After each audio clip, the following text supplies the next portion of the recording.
Hey guys, today you are going to be poets and you are going to be analyzing the poem The Raven by Edgar Allan Poe. This is an excerpt from the poem, as you can see right here, excerpt. That means it's a piece of this poem. The entire poem is very, very long and is studied by people of all ages, young and old. We're going to be studying and analyzing one piece of the poem today. The poem is right here. It's all of these words here, here, here, and here.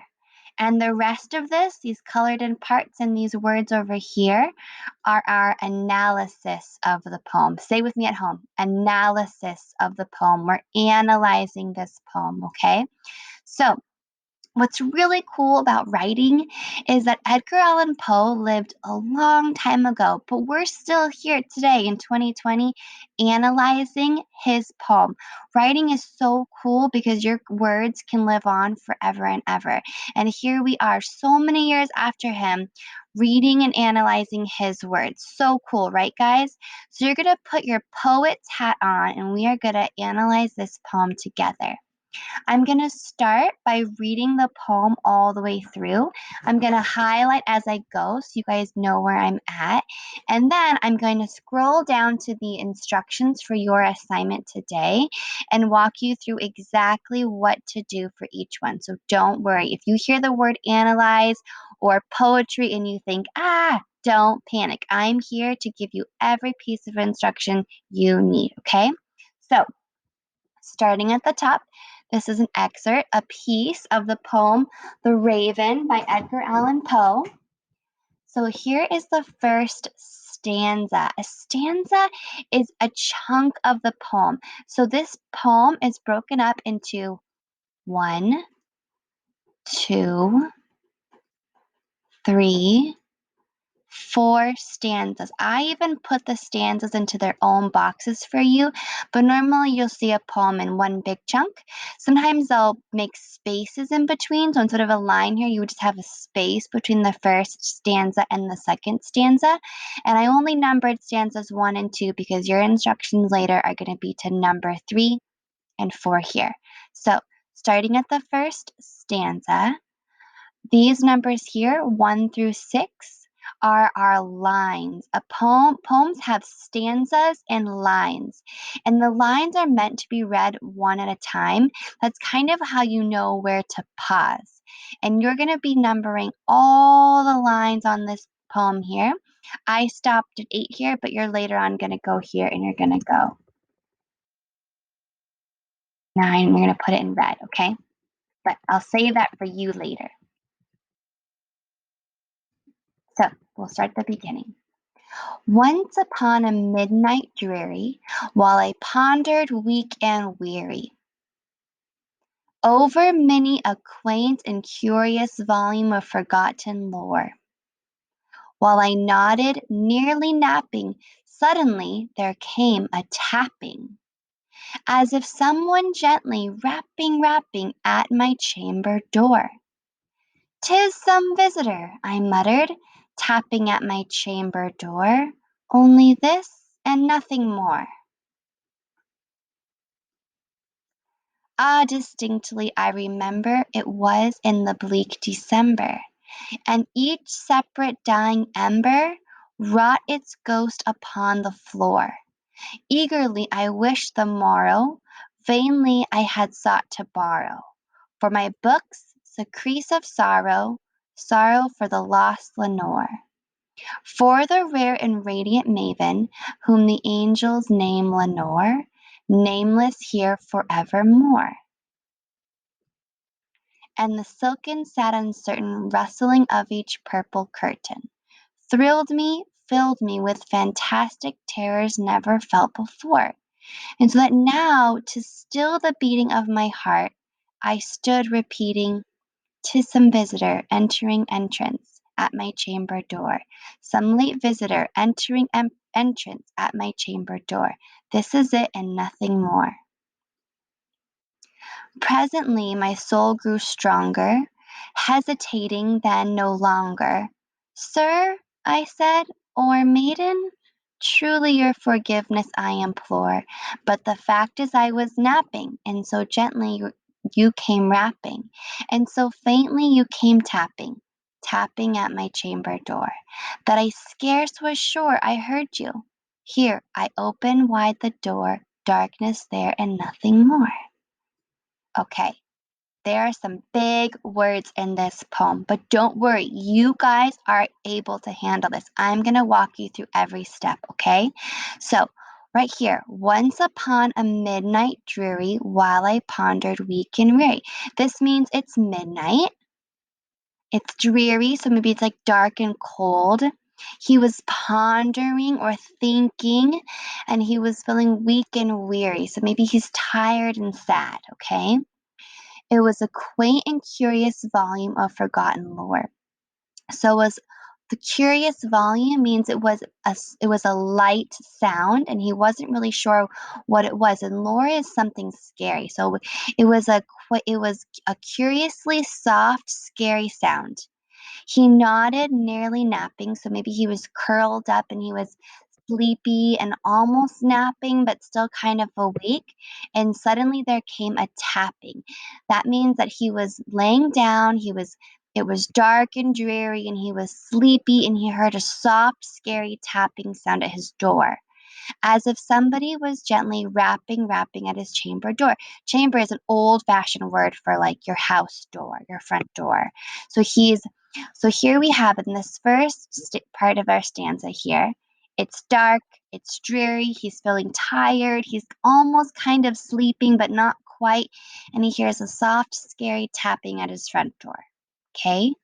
"'Tis some visitor," I muttered, tapping at my chamber door, "only this and nothing more." So have you ever been in bed and you hear like a tap tap on your window and it's dark and dreary outside and you're not sure what's happening? And you tell yourself, it's just the wind, it's just the wind. He's doing the same thing here. He's laying down maybe by a fire, we're not sure yet, and he hears the sound and he's like, it's just the wind, it's just somebody, it's just a visitor, it's nothing scary, there's no monsters or anything, it's just maybe somebody is here to visit me. Okay, so I wrote down it was late at night, and I'm writing it as if I'm him, okay, because he's writing it from a first person perspective. You can tell because he has I everywhere. I was doing this, I muttered, I pondered. So I'm writing as if I'm him, and I'm saying it was late at night and I felt tired and miserable. I was half asleep thinking about books I'd been reading when someone gently knocked on my door, and I thought it must be a visitor. Okay? And if you're feeling a little stuck, now's a good time to pause and go back and re listen to what I just said. Okay? So if you need to do that, go ahead. Okay, welcome back. So, stanza number 2.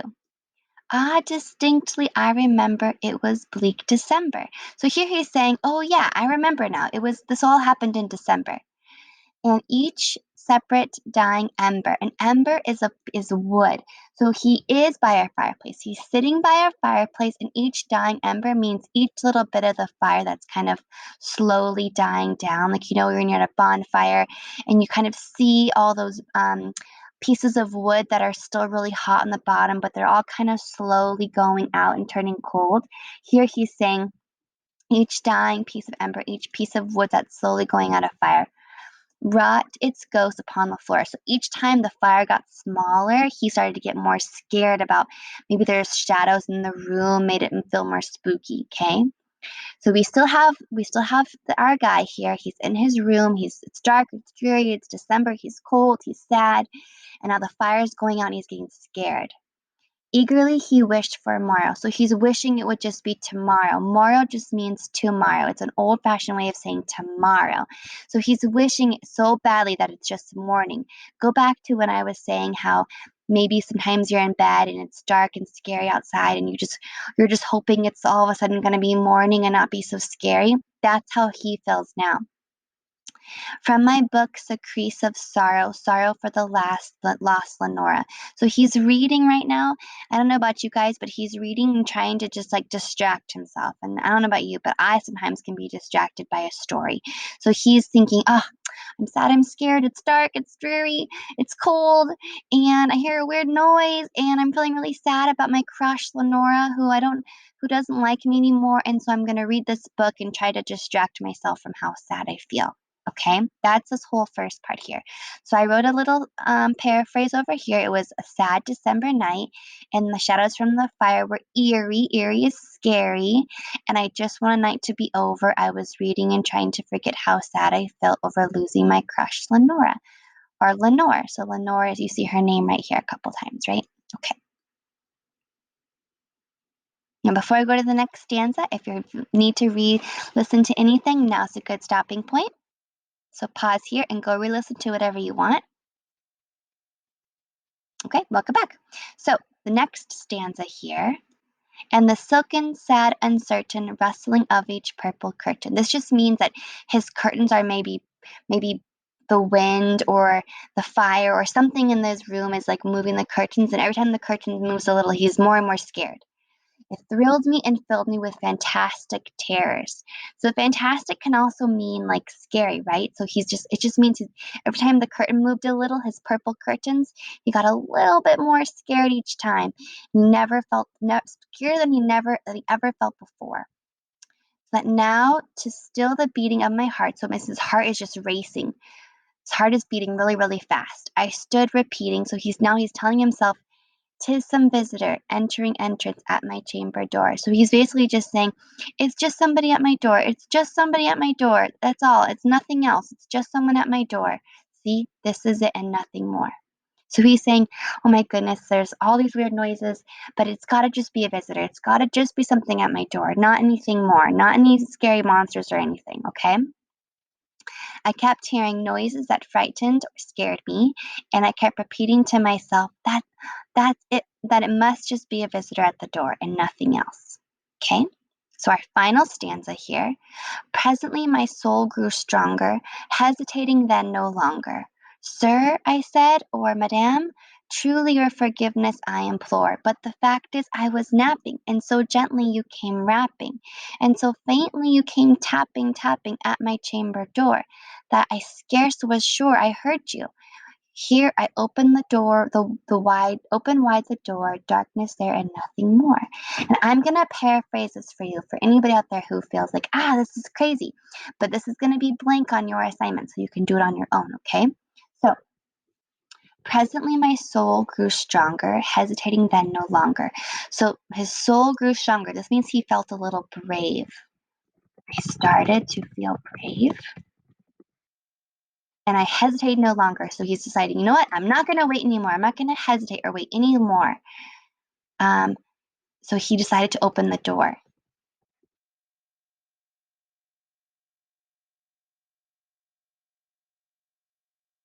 I decided to open the door.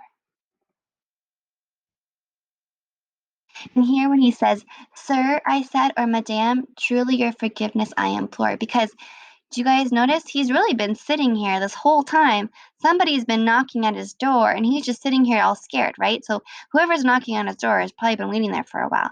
So he peeks his head out and he apologizes.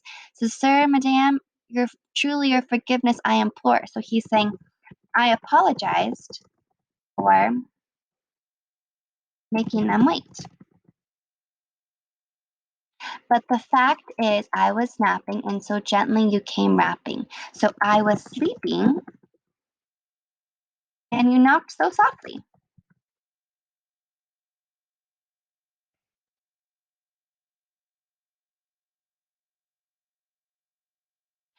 So faintly you came tapping, tapping.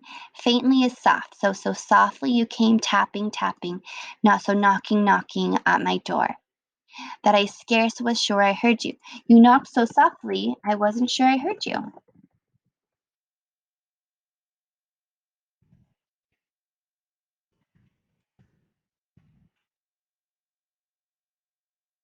Here I opened wide the door, darkness there and nothing more. So he's opening the door wide, and then there's nobody there. There's no one at the door. It's just dark. It's just the dark night out there. There's nothing else. Sure, I heard you. Then I looked and saw that there was nothing there. Isn't that mysterious, you guys? So we have no idea what that tapping sound was. Kind of spooky, right? Okay, so I'm going to just basically summarize this poem for you one more time, okay? So it was late at night and he felt tired and miserable. He was half asleep thinking about books he'd been reading when someone gently knocked on his door, and he wasn't sure who it was, but he was hoping it was just a visitor. And it was a sad December night, so it was middle of winter, and the shadows from the sky fire were kind of scary.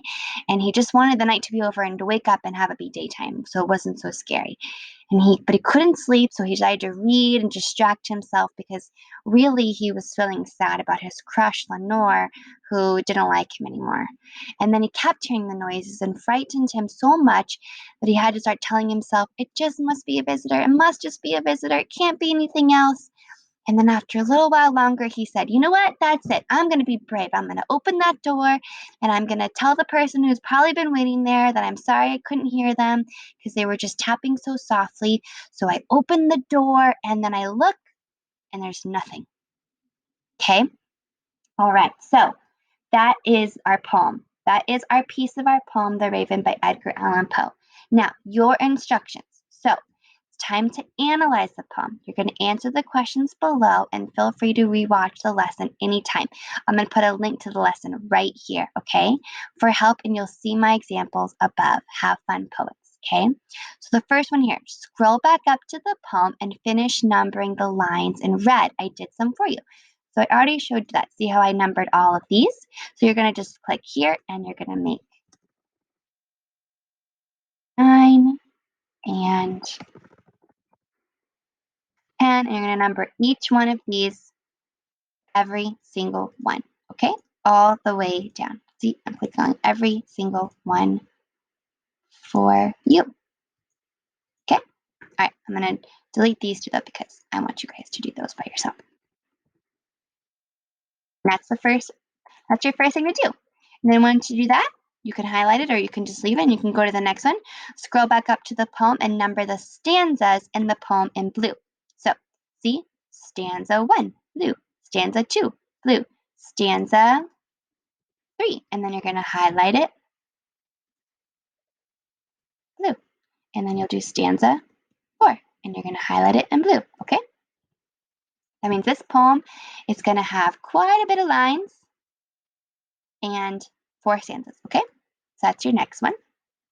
Make this black so you have a chance to do it yourselves. Okay, those are the first 2 ones for you. Easy peasy. Okay, now underline or highlight your answer below. What point of view is this poem written in?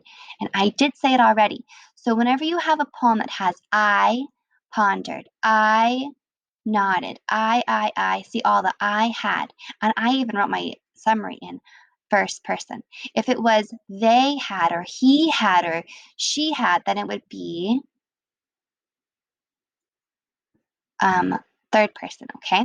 So you're going to underline or circle or highlight whichever one you picked, and then you're going to tell us why over here, okay?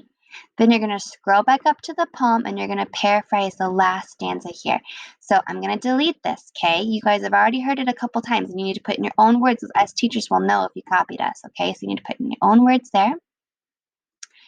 And then scroll back up to the poem and highlight in yellow example of rhyming words, okay? So I already did some for you. So napping and tapping are rhyming words, and uncertain and curtain are rhyming words. You can hear them. They sound similar. Rhyming just means they have the same sound, okay? Now, these are 2 that might be new for you, but once I explain it to you, you will get it, so don't worry. Assonance is the repetition of vowel sounds. So the repeating of vowel sounds. And so I'm going to give you some examples.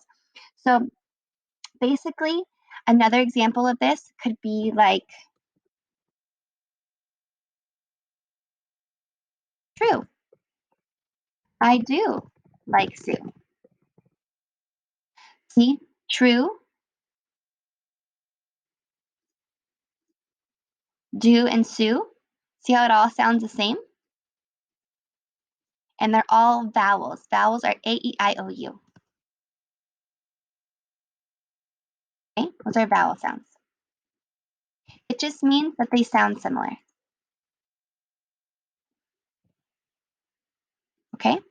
So you're going to find some examples above. Go back up here. And I asked you guys to do this in orange. So dreary and weary. See how they're vowels? We have E and A in there, E and A. And remember, December and ember all have E and E in them, and they all are the same kind of sounds. So it's like a rhyming word. See how we have uncertain and curtain? It's like rhyming words, but with vowels, right? Just think of words that rhyme that also are vowels, okay? So there's quite a bit more in here. Look in these two paragraphs, these two stanzas here, okay? All right. The next one is consonants. It's basically the same thing as this one, but just not vowels. So sounds, not. It's basically the exact same thing, just not with vowels. So here are gonna be your ones like true, do, sue, because they all have A, E, I, O, U. See, U and Sue, the O and do, the U and true. So this one's the same thing, but just words that aren't vowel words. So all the other letters in the alphabet, okay? And they're going to be in pink, okay? So like nearly napping, okay? So see, and also see how napping is part of this question and part of the rhyming question? So you see how I kind of highlighted it half and half? All right, hopefully that's helpful to you guys. So nearly napping. Those sound similar, but we don't have a lot of vowels that we're matching up here, okay?